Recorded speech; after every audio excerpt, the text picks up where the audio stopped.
Harry Litman, I mean, we are in the room with Donald Trump being offered all these off-ramps from his number two, Mike Pence, private conversations between the person who incited the coup.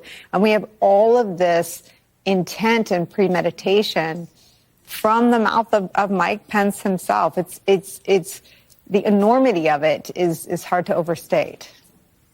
Yeah, it's incredibly scathing, and not just intent and premeditation, but knowledge, all kinds of proof that he knows that this is false. But every time you hear those statements, first, when they're out of the mouth of Pence, that means only through Jack Smith and only through the federal grand jury and subpoena. Would we know it? This is new stuff from what January 6th had. And then second, when we're toggling back and forth between politics and a trial, but when it comes to trial, anything that anyone says Trump said is going to be admissible under the rules of evidence. So we have not just the most incendiary statements, but statements that we only got because of Jack Smith, are now stand revealed when Trump didn't want them, and will all be admissible at trial, unless, of course, everything about Pence is ruled off the table because of immunity. This is the real deal. I mean, everything. The rule of law, democracy. It's not, nothing is hyperbole, right? Not anymore. Normally, people that engage in hyperbole. They're worse than Hitler. Right, but not now. No. There is no such thing as hyperbole has officially been canceled. I've been told. All right, give me 18, some more Breonna Keeler. What do you think about these kinds of details and what this is going to mean in this case? They are incendiary, but it's not just what it means in the case. It's what it means in the campaign. Trump filed a very strident brief yesterday telling the court, please don't release any of this. It will harm me in the election. And Chutkan, without hearing anything further, went ahead and did it. And you have 90 pages here of chapter and verse, as you're saying with person 5. The race will be on who is who. It may be John Eastman, who was working up there, or it may be Ken Chesbrough. Mm-hmm. Yeah.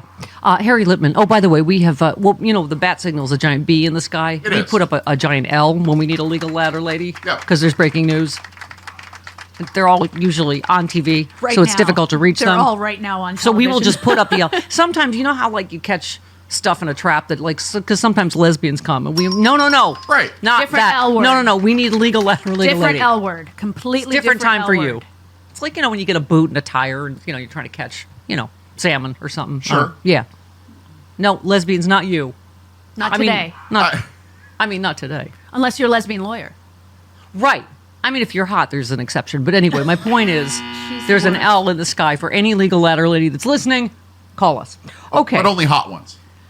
Like L for Litman. Here he is. Oh, okay. They give their theory, starting on page 90, for why Mike Pence should be admissible, even though the Supreme Court mentioned the possible immunity there. They say the assumption of immunity is rebutted because Pence is basically acting as a as a president of the Senate, a legislative role, and the executive branch or the president has no role saying who should open votes and who shouldn't. So that's their very important argument about Pence, which will now be joined. But the big fact of this today, I think, is that it happened. The genie is out of the bottle. Yeah. Yep. Very exciting. Harry, are you up down there in San Diego? I don't think he's awake Call us. yet. I think he was on late last night. Okay. I mean, most of them were. Speaking of hot lady lawyers, I forgot to tell you guys another sad tale of woe about my love life. Because you always ask me, do you ever meet anyone? So at the big Kamala Harris fundraiser Sunday, right? There was a big couple of fans of mine, they took photos and such. And so everybody was scrambling to get seats. Right. And so they had an extra seat. And they had also befriended a hot lady lawyer. Oh. Cute lawyers. And we really hit it off. And we were chatty, blah, blah, blah. But Kamala's so great. Cute, chatty, blah, blah. And then this conversation suddenly went to, I froze my eggs and my boyfriend and I are about to have a baby. Aww. See, this is how Your my gaydar this is is me. off. This is how many of my nights start out. Oh, hot lady Your lawyer. gaydar is Ooh, really she really bad. likes me. Oh, Right. we're really hitting it. A frozen eggs, boyfriend. Your gaydar is Yeah, really why bad. didn't your gaydar pick up on this? No one I've ever dated looks gay. How do you know? For God's sake, sometimes you get a boot and a tire in your net when you're looking for tuna. What? I don't know.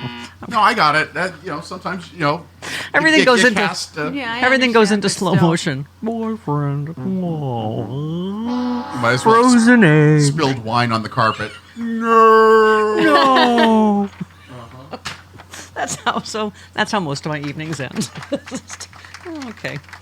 You know some hot lady lawyers. Why can't you have those hot lady lawyers hook you up with other hot lady Oh, lawyers? shut up.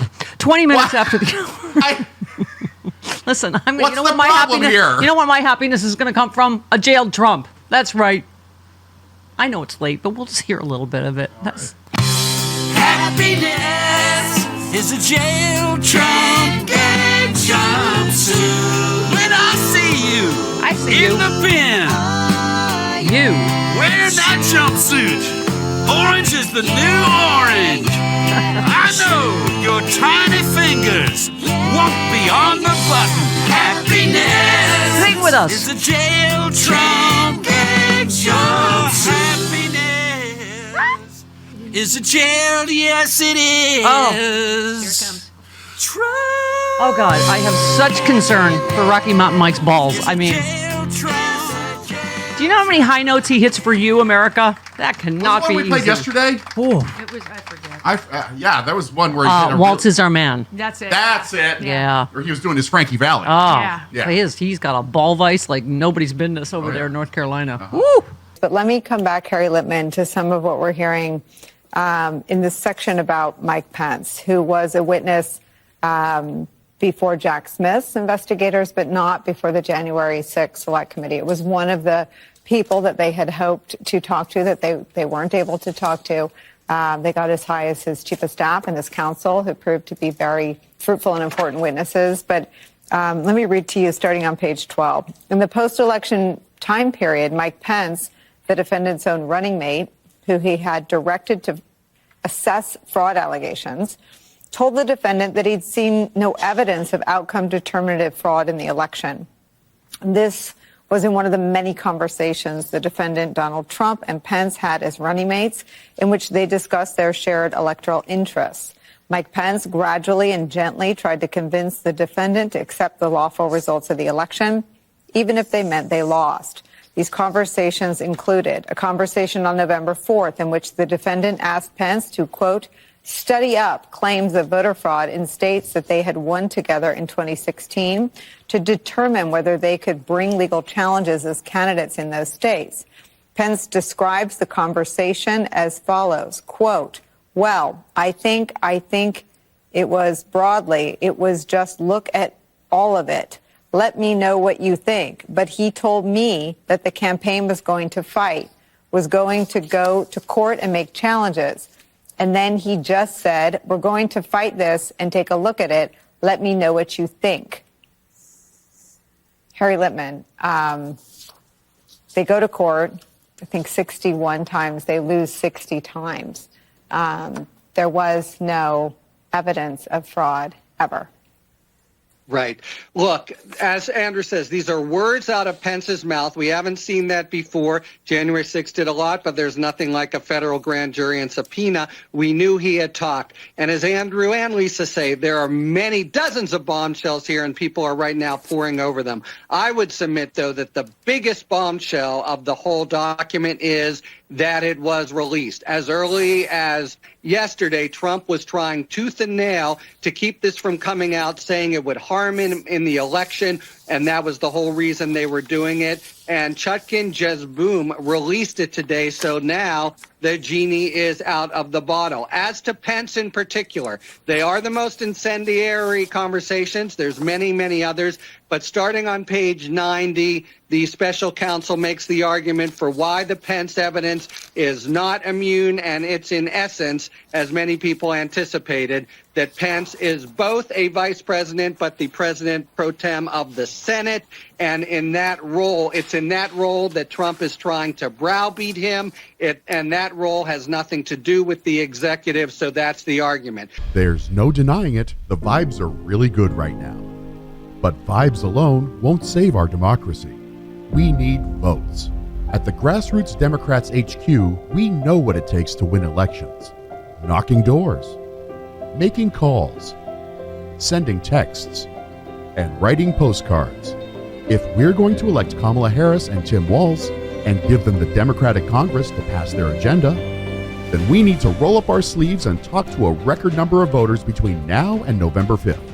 But let's be clear, we can't do it without you. So, are you ready to work? This is a fight for freedom and our future, and everything is at stake. Don't wake up on November 6th wishing you had done more. Join us. Go to grassrootsdems.org today to sign up to volunteer, and let's go win this thing.